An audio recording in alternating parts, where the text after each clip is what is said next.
Good morning students. देखिए आज हम चैप्टर 7 का यही पार्ट स्टार्ट करने जा रहे हैं, that is concern and needs in diverse context nutrition health and hygiene. Means विविध संदर्भ में सरोकार और आवश्यकताएं। इसमें हम पोषण, स्वास्थ्य और स्वास्थ्य विज्ञान के बारे में स्टडी करेंगे। ओके, तो स्टार्ट करते हैं। तो स्टूडेंट सबसे पहले हम देखेंगे हेल्थ मीन्स स्वास्थ्य। स्वास्थ्य क्या है? स्वास्थ्य केवल रोगों की अनुपस्थिति ही नहीं बल्कि पूर्ण शारीरिक, मानसिक तथा सामाजिक स्वस्थता है, जिसमें व्यक्ति अपने वातावरण की चुनौतियों के अनुकूल प्रतिकार करने में सफल रहता है। मीन्स जो भी चुनौती आती है उनका सामना करने में सफल रहता है, तो वही कंडीशन आपकी हेल्थ या स्वास्थ्य कहलाती है। शारीरिक स्वास्थ्य को किसी भी प्रकार की क्षति, शरीर के किसी भाग या अंग या किसी भी कारण से काम ना करना या कोई परिस्थिति जो व्यक्ति को सामान्य रूप से काम करने में बाधा डाले तो उसे स्वस्थ ना रहने दे, तो वह आपका रोग कहलाएगा। तो ये आपकी स्वास्थ्य की और रोग की डेफिनेशन हो गई। अब आगे हम देखेंगे हेल्थ के कौन कौन से डायमेंशंस हैं। Now dimensions of health means स्वास्थ्य के आयाम। तो आप इस पिक्चर में स्टूडेंट देख सकते हैं, इसमें डिफरेंट आयाम दे रखे हैं, जैसे कि आपका है physical, emotional, social, intellectuals and spirituals and environmental और ऑक्यूपेशनल। लेकिन आपके बेटा बुक में केवल 3 ही आयाम पूछे गए हैं, सामाजिक स्वास्थ्य, मानसिक स्वास्थ्य और शारीरिक स्वास्थ्य। तो उसको हम थोड़ा सा डिटेल में देखेंगे, आगे कवर करेंगे। स्टूडेंट फर्स्ट है हमारा सोशल हेल्थ मीन्स सामाजिक स्वास्थ्य है। देखिए सामाजिक स्वास्थ्य क्या है? सामाजिक स्वास्थ्य का तात्पर्य है व्यक्ति की उस क्षमता से है जिसके द्वारा वह समाज में रहते हुए लोगों से अर्थपूर्ण एवं स्वस्थ संबंध स्थापित करता है। जैसे कि आप डायग्राम में देख सकते हैं, इसमें बता रखा है कि 5 ways to improve your social health. Means आप अपने सामाजिक स्वास्थ्य को कैसे बढ़ा सकते हैं, कैसे इम्प्रूव कर सकते हैं। तो ट्राई न्यू थिंग्स, आपको कुछ नया करना चाहिए। स्टॉप जजिंग और ब्लेमिंग, किसी को हर टाइम दोष नहीं देना चाहिए। नर्चर योर रिलेशनशिप, अपने रिलेशनशिप को अच्छा करते रहना चाहिए। Meet people, time to time लोगों से मिलते रहना चाहिए। बी अप्रोचेबल, और एक दूसरे के संपर्क में आपको रहना चाहिए। ओके, तो ये तरीके हैं आपको। इसके अलावा हम देखेंगे कुछ सामाजिक स्वास्थ्य के निर्धारक तत्व होते हैं, जैसे कि योग्यता के अनुरूप व्यवसाय अथवा नौकरी, स्वास्थ्य सेवाएं तक उचित पहुंच, उचित सामाजिक अथवा आर्थिक परिस्थितियां या कार्यस्थल का सुरक्षित माहौल, उचित धार्मिक और सांस्कृतिक मान्यताएं या नैतिक मूल्य, ये आपके स्वास्थ्य के निर्धारक तत्व हैं जो कि सामाजिक स्वास्थ्य को निर्धारित करते हैं। नाउ सामाजिक रूप से स्वस्थ व्यक्ति के लक्षण means indicators of social health. सहनशील तथा दूसरों की मदद करने के लिए तत्पर रहते हैं ऐसे व्यक्ति जो कि सामाजिक रूप से स्वस्थ है। ये सबसे मधुर और सभ्य ढंग से व्यवहार करते हैं, दूसरों के प्रति अपनी जिम्मेदारियों का एहसास करते हैं, लोगों के साथ आसानी से सामंजस्य स्थापित कर लेते हैं। सेकंड है हमारा मेंटल हेल्थ मीन्स मानसिक स्वास्थ्य। देखिए मानसिक स्वास्थ्य का क्या अर्थ है? मानसिक स्वास्थ्य व्यक्ति की भावनात्मक और मनोवैज्ञानिक सुयोग्यता से है, जिसके कारण व्यक्ति अपनी डेली जीवन के सामान्य स्तर के तनाव के बावजूद भी समाज में सुचारू रूप से कार्य करता है। मीन्स उसका भावनात्मक या मनोवैज्ञानिक रूप से वो सुयोग्य है और वह अपने दैनिक जो भी डेली रूटीन के काम है वो अच्छे से कर रहा है विदाउट एनी टेंशन्स, और समाज में अच्छे से अपना कार्य कर रहा है, जगह बनाई हुई है उसने। तो यह आपका एक मानसिक स्वास्थ्य कहलाया जाएगा। इसके इंडिकेटर्स देख लीजिए। मेंटल हेल्थ किसकी अच्छी रहती है? जो व्यक्ति स्वयं को समर्थ और सक्षम महसूस कर रहा है या दैनिक जीवन में सामने आने वाले सामान्य स्तर के तनाव को आसानी से वो निमट रहा है, दूसरों से अच्छे रिलेशंस हैं उसके, और उसका जो जीवन है वो अच्छे से स्वतंत्रतापूर्वक बीत रहा है, या वह मानसिक और भावनात्मक तनाव का कुशलता से सामना कर रहा है, उस चीज़ को फेस कर रहा है, या वो अपना किसी भी तनावपूर्ण स्थिति से घबराता है, डरता नहीं है, या प्रतिदिन की समस्याओं से हार नहीं मानता है। तो ये सारे इंडिकेटर्स थे एक स्वस्थ व्यक्ति के जो कि मानसिक रूप से स्वस्थ है। Next is physical health means शारीरिक स्वास्थ्य। शारीरिक स्वास्थ्य क्या है? व्यक्ति की शारीरिक क्षमताओं एवं सुयोग्यता से है, जिसके कारण वह व्यक्ति शारीरिक रूप से चुस्त दुरुस्त रहते हुए अपने दैनिक क्रियाकलापों को बिना किसी समस्या के आसानी से कर रहा है, तो वह कंडीशन आपकी शारीरिक स्वास्थ्य मीन्स फिजिकल हेल्थ कहलाती है। इसके थोड़ा सा आप इंडिकेटर्स देख लीजिए। कौन व्यक्ति है जो कि शारीरिक रूप से स्वस्थ कहलाएगा? वह व्यक्ति जो शारीरिक कार्यशीलता में उत्तम है, रोग प्रतिरोधक क्षमता उसकी बेहतर है, किसी शारीरिक रोग से वो पीड़ित नहीं है, दांत उसके साफ हैं, चमकीले हैं, स्वस्थ हैं, बाल चमकदार तथा त्वचा कसी हुई हो, बैठने खड़े होने की सीधी मुद्रा हो, पर्याप्त उसको नींद आती हो और सामान्य रूप से भूख लगती हो। तो ये सारी इंडिकेटर्स होते हैं आपके फिजिकल हेल्थ के। Now next is health care means स्वास्थ्य देखभाल। तो स्वास्थ्य देखभाल क्या है? स्वास्थ्य देखभाल को उन प्रयासों के रूप में हम डिफाइन कर सकते हैं जिनमें प्रशिक्षित और पंजीकृत व्यवसायों द्वारा लोगों के शारीरिक, भावनात्मक और मानसिक स्वास्थ्य को बनाए रखने अथवा पुनः प्राप्त करने का प्रयास किया जाता है। तो वह आपकी हेल्थ केयर या स्वास्थ्य देखभाल कहलाती है।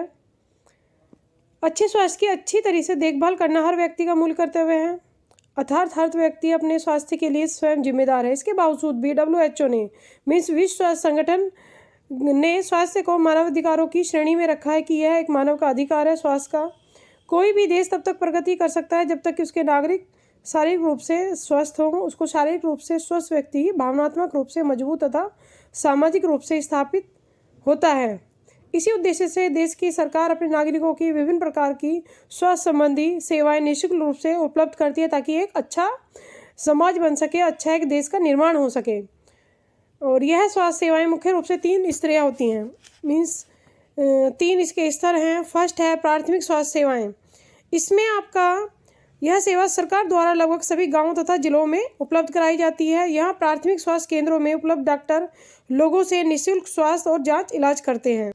और सेकंड रहेगा इसमें माध्यमिक स्वास्थ्य सेवाएं। माध्यमिक स्वास्थ्य सेवाओं के अंतर्गत जिला अस्पतालों को शामिल किया जाता है। और कई बार कुछ रोग ऐसे होते हैं जिनके लिए विशेष जांच और कुछ दिनों के लिए हॉस्पिटल में भर्ती तथा लंबे समय इस इलाज की ज़रूरत होती है। तो उसके लिए प्राथमिक स्वास्थ्य केंद्र पर उपलब्ध डॉक्टर रोगी को बड़े हॉस्पिटल में जाने की सलाह देते हैं। यहाँ पर इलाज के लिए सुविधाएं और विशेष डॉक्टर उनको उपलब्ध रहते हैं। और थर्ड है आपका उच्च स्तरीय स्वास्थ्य सेवाएँ। इसके अंतर्गत रोगियों को प्राथमिक स्वास्थ्य केंद्रों तथा जिला अस्पतालों से विशिष्ट विशेषज्ञ द्वारा जांच, इलाज, देखभाल को शामिल किया जाता है। इस प्रकार की स्वास्थ्य सेवाओं के अंतर्गत गंभीर रोगों की जांच के लिए MRI या कैट स्कैनिंग आदि के लिए बड़े बड़े शहरों में सरकारी अस्पतालों में जांच या इलाज के लिए रोगी को भेजा जाता है और यहाँ पर वह सुविधा उसको उपलब्ध कराई जाती है, जो कि उच्च स्तरीय स्वास्थ्य सेवाएं कहलाती हैं। Now indicators of health means स्वास्थ्य के सूचक।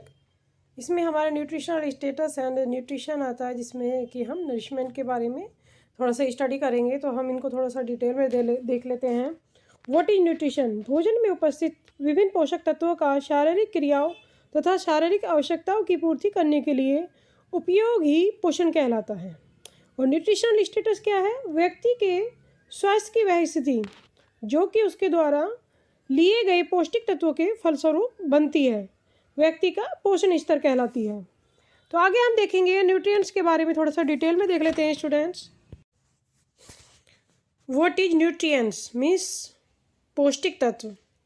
Nutrients are essential for normal functioning of human means जो उसकी नॉर्मल फंक्शन है, नॉर्मल कार्य है, उन्हें करने के लिए जो भी हमें पौष्टिक तत्वों की ज़रूरत होती है वो आपके जिस भी पोषण की ज़रूरत होती है वो पौष्टिक तत्व कहलाते हैं। पोषक तत्वों को उन पदार्थों के रूप में हम परिभाषित कर सकते हैं जो शरीर की विभिन्न क्रियाओं के लिए तथा वृद्धि एवं विकास के लिए बहुत ज़्यादा जरूरी होते हैं और उसके लिए पोषण प्रदान करते हैं। इनका वर्गीकरण देख लीजिए।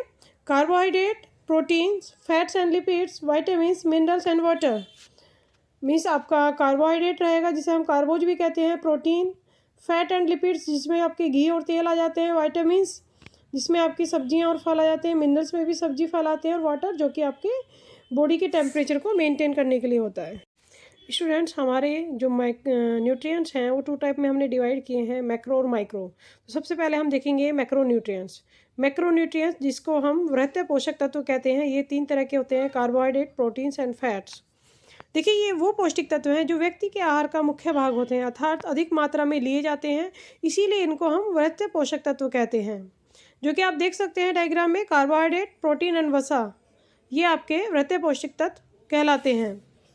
इनके मुख्य रूप से कार्बोहाइड्रेट का थोड़ा सा हम देख लेते हैं। यह हमें ऊर्जा प्रदान करता है, और यह मोस्टली अनाज, रसीले फल, गन्ना, चुकंदर, अनानास, गाजर, आलू, शलगम, मक्का, गेहूँ आदि में मिलता है। फिर सेकंड प्रोटीन है। प्रोटीन शरीर में रक्त या रक्त में हीमोग्लोबिन, नाखून, त्वचा, बालों और आंतरिक अंगों के निर्माण के लिए ज़रूरी होता है। यह ऊतकों का निर्माण करता है और उनकी मरम्मत करता है। इसके अलावा जल तथा अम्लों के संतुलन को भी नियमित करता है। और इसके स्रोत हैं दूध और दूध से बने हुए पदार्थ, मांस, मछली, अंडा, सूखे मेवे, दाल, मक्का, ज्वार इत्यादि इसके एग्जाम्पल हैं। नेक्स्ट है आपका फैट्स मीन्स वसा। वसा शरीर के तापमान को नियमित और कोमल अंगों को सुरक्षा प्रदान करता है। यह हार्मोन्स के उत्पादन में भी सहायता करता है, त्वचा को खुरदरा होने से बचाता है, गर्मी और सर्दी के भारी प्रभाव से शरीर की रक्षा करता है। वसा का सही मात्रा में होना जरूरी है क्योंकि यह सुंदरता को भी बनाए रखता है। इसके स्रोत हैं मछली, चर्बी, अंडे की जर्दी, घी, मक्खन, मलाई और दूध से हुए बने हुए पदार्थ इसका एग्जाम्पल हैं। यह इसके स्रोत कह लीजिए। इसके अलावा तेल और सूखे मेवों में भी यह अधिक मात्रा में मिलता है। नेक्स्ट सूक्ष्म पोषक तत्व मीन्स माइक्रोन्यूट्रिएंट्स। सूक्ष्म पोषक तत्व वह पोषक तत्व होते हैं जिनकी आवश्यकता बहुत कम मात्रा में हमें पड़ती है, इसीलिए इन्हें सूक्ष्म पोषक तत्व कहते हैं, परंतु यह शरीर के सामान्य रूप से काम करने के लिए बहुत ज़्यादा ज़रूरी होते हैं। और इनमें आप देख सकते हैं मिनरल्स एंड वाइटामिन्स इसके एग्जाम्पल हैं। इसको थोड़ा सा हम अब डिटेल में देखेंगे। देखिए सबसे पहले आता है आपके मिनरल्स। मिनरल्स में हमारा कैल्शियम है। कैल्शियम ये दांतों और हड्डियों का निर्माण करता है और इसके अलावा ये रक्त का थक्का जमाने में सहायता करता है। और यह मिलता किसमें? दूध और दूध से बने पदार्थों में, हरे पत्तेदार सब्जियों में, अंडे और अनाज में यह मुख्य रूप से मिलता है। फिर सेकंड आता है मैग्नीशियम। यह शरीर की कोशिकाओं के रखरखाव और टूट फूट की मरम्मत का कार्य करता है। यह साबुत अनाज, ब्राउन राइस, मीट और फलियों में मिलता है। फास्फोरस यह अस्थियों और दांतों के निर्माण के लिए ज़रूरी होता है और यह मछली, दूध, चावल, अंडे इत्यादि में मिलता है। सोडियम यह कोशिकाओं के द्रव्य में संतुलन बनाए रखता है और यह आयोडाइज नमक में मिलता है। पोटेशियम यह कोशिकाओं के द्रव्य में संतुलन बनाए रखने के लिए ज़रूरी है और यह केला, हरी पत्तेदार सब्जियां, खट्टे फल और टमाटर में मिलता है।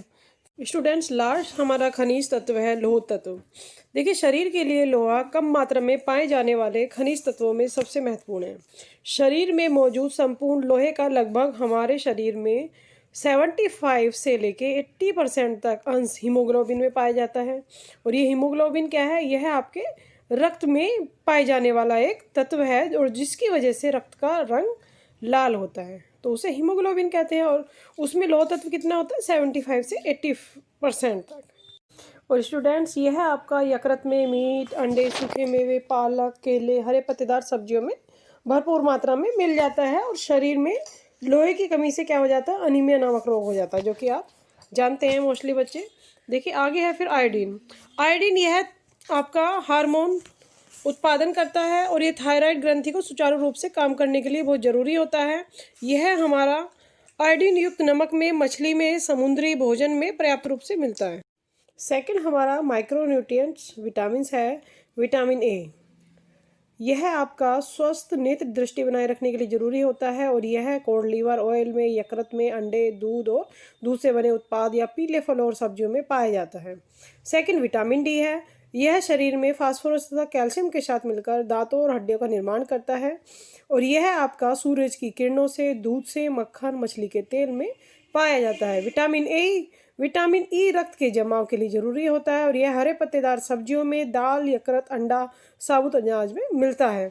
फिर विटामिन के आता है। वह आपका अत्यधिक रक्त बहने से बचाव करता है और टमाटर, पालक, गोभी, बंद गोभी, सोयाबीन, मछली, फूल गोभी, अंडे, मीट आदि में मिलता है। लास्ट है आपका विटामिन सी। विटामिन सी शरीर के विकास और वृद्धि के लिए बहुत ज़्यादा ज़रूरी होता है। ये दांतों को स्वस्थ बनाए रखता है और यह आपका खट्टे फलों में, सब्जियों में, अनानास, अमरूद, बेर और संतरा, टमाटर, हरी मिर्च, सेब में प्रचुर मात्रा में मिलता है। तो स्टूडेंट देखिए ये हमारे माइक्रोन्यूट्रिएंट्स थे जो कि यहाँ पर कंप्लीट होते हैं। इसमें आपने देखा था खनिज तत्व जिसके डिफरेंट टाइप्स है और उसके क्या कार्य हैं, उनके क्या सोर्सेज हैं, वाइटामिन्स उसके डिफरेंट टाइप्स, उनके वर्क एंड उनके सोर्सेज। तो यहाँ पर ये माइक्रोन्यूट्रिएंट्स कंप्लीट होते हैं। नेक्स्ट चलते हैं। Now factors affecting requirement of nutrient means पौष्टिक तत्वों की आवश्यकता को प्रभावित करने वाले कारक। इसमें आपके आयु, लिंग, शारीरिक दशा और शारीरिक क्रियाकलाप का स्तर आता है। ये हैं जो कि आपकी पौष्टिक स्तर को प्रभावित करते हैं। क्योंकि देखिए डिफरेंट एज में डिफरेंट आपका जो न्यूट्रिएंट्स हैं उसकी अलग अलग वैल्यू है। जैसे छोटे बच्चे हैं उनको प्रोटीन ज़्यादा चाहिए होता है, विटामिन, खनिज लवण, ऊर्जा आदि मात्रा में चाहिए होती है। लेकिन अगर अडल्ट को देखा जाए तो उनकी रिक्वायरमेंट थोड़ा सा कम हो जाती है, बिकॉज जो बॉडी का एक्टिविटी है उनकी वो कम हो जाती है, तो इसीलिए उनकी रिक्वायरमेंट थोड़ा सा कम हो जाती है। उनका जो इसके अलावा डाइजेस्टिव सिस्टम है वो भी वीक हो जाता है इस टाइम। नेक्स्ट देखेंगे हम जेंडर। देखिए जो महिलाएं हैं पुरुषों की पोषण संबंधी आवश्यकता अलग अलग होती है। पुरुषों की कैलोरी की जो रिक्वायरमेंट है वो महिलाओं से बहुत ज़्यादा अधिक होती है। क्यों? क्योंकि उनका जो बॉडी का मसल्स मास अगर देखा जाए तो ज़्यादा होता है। और इसके अलावा महिलाओं की जो लौह तत्व की आवश्यकता वो पुरुषों से ज़्यादा होती है, क्योंकि महिलाओं में गर्भावस्था के दौरान में कैल्शियम तथा विटामिन डी की आवश्यकता भी थोड़ा सा बढ़ जाती है। और इसके अलावा जो लौह तत्व की रिक्वायरमेंट है वो बढ़ती है, क्योंकि देखते हैं अगर आप पीरियड्स के टाइम में ब्लीडिंग बहुत ज़्यादा हो रही है तो उसकी भी कहीं ना कहीं लौह तत्व की कमी मात्रा ज़्यादा हो जाती है बॉडी में, तो इसी रिक्वायरमेंट को फुलफिल करने के लिए लौह तत्व की रिक्वायरमेंट बढ़ जाती है। शारीरिक दशा देखिए वृद्धि और विकास की अवस्था के अनुरूप विभिन्न पौष्टिक तत्वों की आवश्यकता घटती या बढ़ती रहती है। तो इसके लिए किसी रोग की स्थिति में भी पौष्टिक तत्वों की आवश्यकता थोड़ा सा बदलती रहेगी।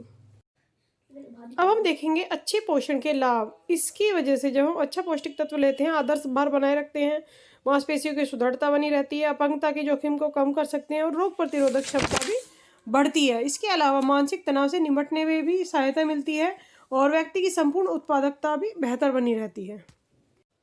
Students, now we will discuss about what is malnutrition means कुपोषण क्या है। देखिए जो कुपोषण है उस स्थिति के रूप में परिभाषित किया जा सकता है जिसमें शरीर को सुचारू रूप से कार्य करने के लिए पर्याप्त पोषक तत्व प्राप्त नहीं होते हैं, उसे हम कुपोषण कहते हैं। Student, now we will study about what is malnutrition and types of malnutrition means कुपोषण के प्रकार। देखिए जैसे आप पिक्चर में देख सकते हैं कि इसके डिफरेंट टाइप्स दे रखे हैं। ये 3 टाइप्स का होता है malnutrition. First is over nutrition, that is अत्यधिक पोषण। जब व्यक्ति शारीरिक आवश्यकताओं की पूर्ति के लिए एक निश्चित मात्रा में पौष्टिक तत्वों से अधिक मात्रा में अपने भोजन से प्राप्त करता है तो वह अत्यधिक पोषण से ग्रस्त हो जाता है। मीन्स जो भी निश्चित मात्रा उससे ज़्यादा पौष्टिक तत्व लेने पर यह प्रॉब्लम देखी गई है और अत्यधिक पोषण को सरल भाषा में मोटापा कहा जा सकता है। सेकंड हमारा कुपोषण का प्रकार आता है अपर्याप्त पोषण, जिसे हम इनएडुकेट न्यूट्रिशन कहते हैं।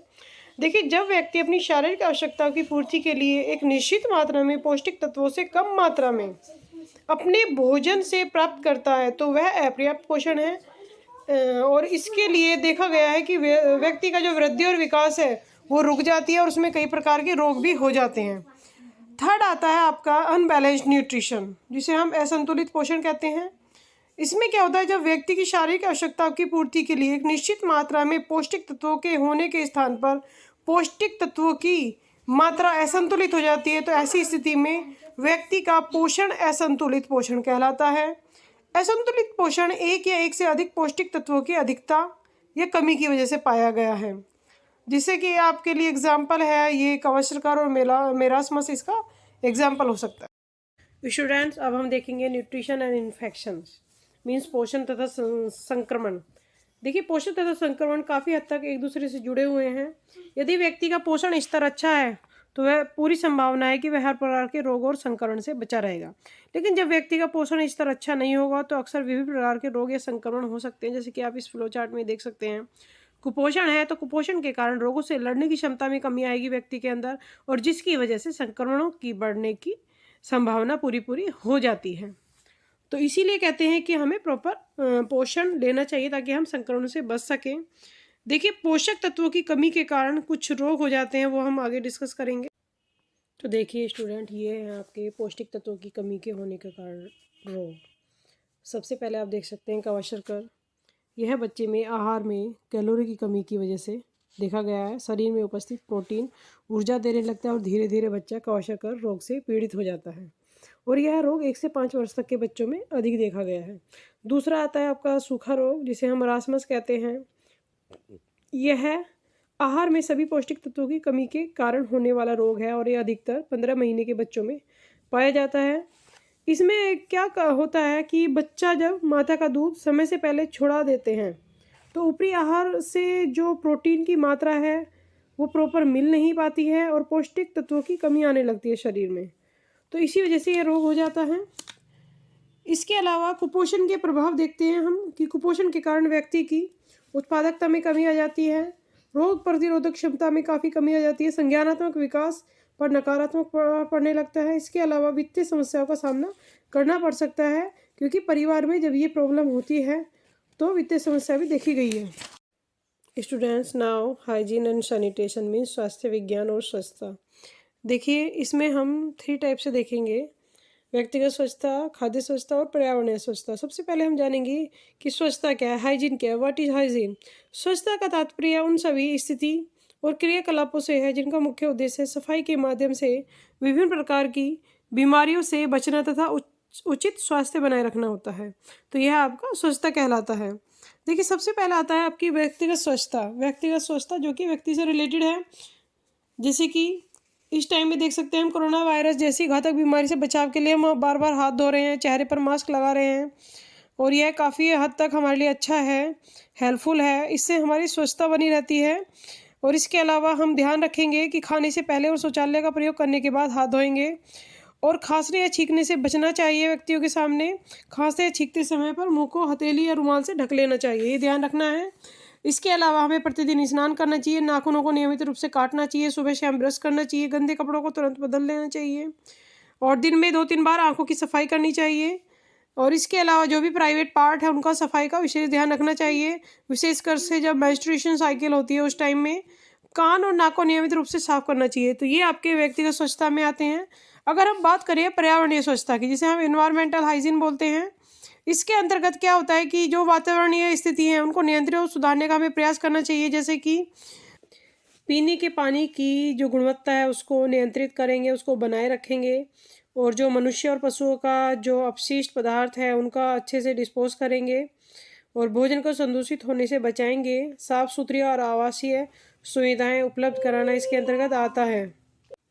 देखिए, पानी की सफाई का और स्वच्छता का विशेष ध्यान रखना है, क्योंकि बहुत सारे जो रोग हैं, जो डिजीज़ हैं, मोस्टली वो पानी की वजह से ही होती है। वाटर बोर्न डिजीज़ होती है, जैसे अतिसार है, पेचिस है, त्वचा है, और नेत्र संक्रमण इत्यादि संदूषित पेयजल होने के कारण ही उत्पन्न होते हैं, तो उसका विशेषकर ध्यान रखा जाएगा। इसके अलावा हमारा आता है आपका खाद्य स्वच्छता, फूड हाइजीन। देखिए, खाद्य स्वच्छता का अर्थ है कि खाद्य पदार्थों का उत्पादन, भंडारण, स्थानांतरण तथा घर पर यूज करने के दौरान सुरक्षित रखना ताकि वह संदूषित ना हो, यही आपका खाद्य स्वच्छता कहलाता है। लेकिन उसके बावजूद भी भोजन संबंधी कुछ बीमारी होने की संभावना बनी रहती है। क्यों? क्योंकि भोजन में उपस्थित रोग जनित जीवाणुओं के कारण या भोजन के विषाक्त होने के कारण। स्टूडेंट, देखिए, अगर खाद्य स्वच्छता का ध्यान ना रखा जाए तो डिफरेंट टाइप की डिजीज देखने को मिली है, जैसे अतिसार, पेचिस, हेपेटाइटिस, कोलेरा, टाइफाइड। तो इसीलिए घर में निम्न प्रकार की स्वच्छता का ध्यान ना रखा जाए तो ये प्रॉब्लम हो सकती है। सो स्टूडेंट्स, हमारा 7 चैप्टर का ए पार्ट यहाँ पर कंप्लीट होता है। आई थिंक आप लोगों को सबको समझ में आया होगा। अगर कोई प्रॉब्लम है तो प्लीज़ कमेंट बॉक्स में ज़रूर लिखिएगा। अब हम नेक्स्ट वीडियो में मिलेंगे, तब तक के लिए bye bye and take care.